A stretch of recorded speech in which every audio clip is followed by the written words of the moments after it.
عايز ابنك يطلع ذكي؟ مش الموضوع أكل صح وبس، ولا حتى مدارس غالية.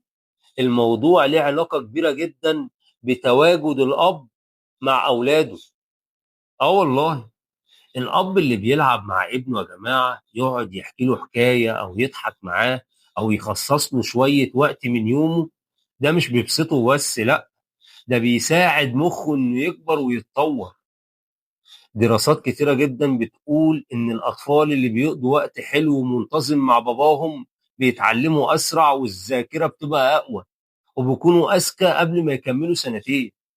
الطفل مش محتاج فلوس وبس ولا لعب غالية، محتاج أب موجود ومهتم وحنين عليه.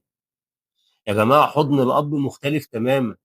كلمتين حلوين من الأب، أو حكاية قبل النوم، أو حاجات هي ممكن تبقى حاجات صغيرة في نظرنا بس كبيرة جدا في حياة الطفل. رسالة لكل أب: وجودك في حياة ابنك مش رفاهية، ده أساس ذكائه وثقته بنفسه وسعادته.